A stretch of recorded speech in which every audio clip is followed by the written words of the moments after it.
നമസ്കാരം, ഞാൻ ടി സോമൻ. എല്ലാവർക്കും യുഗസാഗരത്തിലേക്ക് സ്വാഗതം. നമ്മൾ ഇന്നിവിടെ ചർച്ച ചെയ്യുന്ന വിഷയം വയനാട്ടിലെ വെറ്റിനറി കോളേജിൽ ദാരുണമാംവിധം കൊല ചെയ്യപ്പെട്ട സിദ്ധാർത്ഥ് എന്ന് പറയുന്ന മിടുക്കനായ വിദ്യാർത്ഥിയുടെ വേർപാട് സംബന്ധിച്ചാണ്. നമ്മുടെ വിദ്യാലയങ്ങളെ സരസ്വതി ക്ഷേത്രങ്ങൾ എന്നാണ് നമ്മൾ വിളിച്ചിരുന്നത്. അവിടെ പഠിപ്പിച്ചിരുന്ന അധ്യാപകരെ മാതാപിതാ ഗുരുദൈവം, മാതാവിനെ പോലെ പിതാവിനെ പോലെ ദൈവത്തെ പോലെയാണ് നമ്മൾ കണ്ടുകൊണ്ടിരുന്നത്. ആ സംസ്കാരമാണ് നമുക്കുണ്ടായിരുന്നത്. എന്നാൽ ഇന്ന് ആ അധ്യാപകരുടെ തന്തയ്ക്ക് പറയുന്ന സംസ്കാരത്തിലേക്ക് കേരളത്തിലെ വിദ്യാഭ്യാസ രംഗം മാറിക്കൊണ്ടിരിക്കുകയാണ്. ചില ഉന്നത വിദ്യാഭ്യാസ സ്ഥാപനങ്ങളിൽ ചെറിയൊരു ശതമാനം വരുന്ന ക്രിമിനൽ സംഘം അഴിഞ്ഞാട്ടം നടത്തുന്ന കാഴ്ച,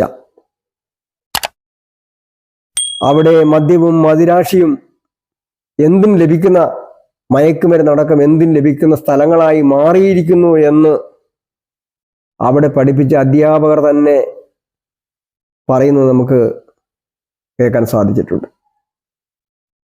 ഓമനിച്ച് വളർത്തുന്ന മക്കളെ കേരളത്തിലെ ഉന്നത വിദ്യാഭ്യാസ സ്ഥാപനങ്ങളിലേക്ക് പറഞ്ഞുവിടാൻ മാതാപിതാക്കൾ ഭയപ്പെടുന്ന തരത്തിലേക്ക് കേരളത്തിലെ വിദ്യാഭ്യാസ രംഗം മാറിയിരിക്കുകയാണ്.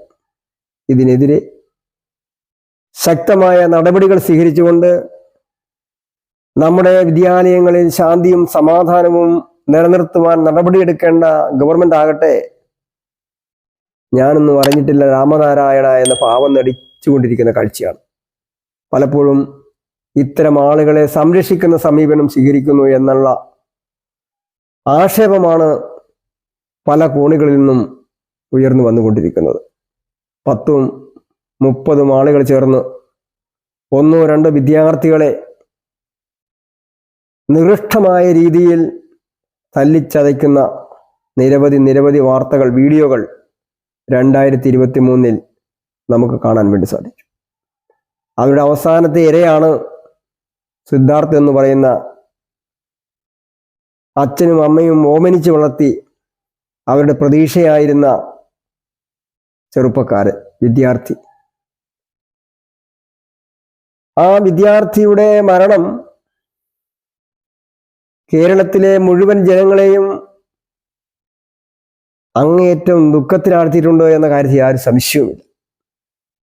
ഇനിയും ഒരമ്മയുടെ കണ്ണുനീർ നമ്മുടെ വിദ്യാലയങ്ങളിൽ വീഴാൻ പാടില്ല, ഈ കേരളത്തിൻ്റെ മണ്ണിൽ വീഴാൻ പാടില്ല. അതിനനുസൃതമായ നടപടി ഉണ്ടാകും.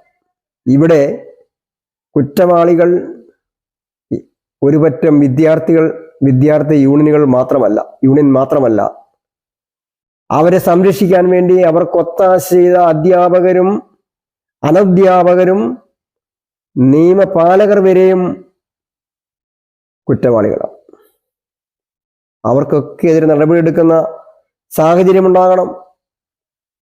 അക്രമം നടത്തുന്ന ആളുകളെ സംരക്ഷിക്കുന്ന കോളേജുകളുടെ അംഗീകാരം തന്നെ റദ്ദു ചെയ്യുവാൻ UGC തയ്യാറാണ്. കടുത്ത നടപടികൾ സ്വീകരിക്കുന്ന സാഹചര്യം ഉണ്ടാകണം.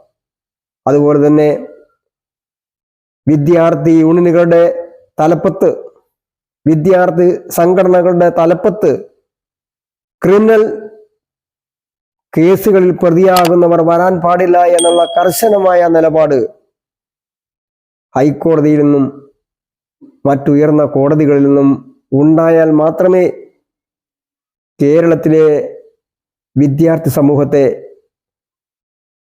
രക്ഷിക്കാൻ വേണ്ടി സാധിക്കുകയുള്ളൂ.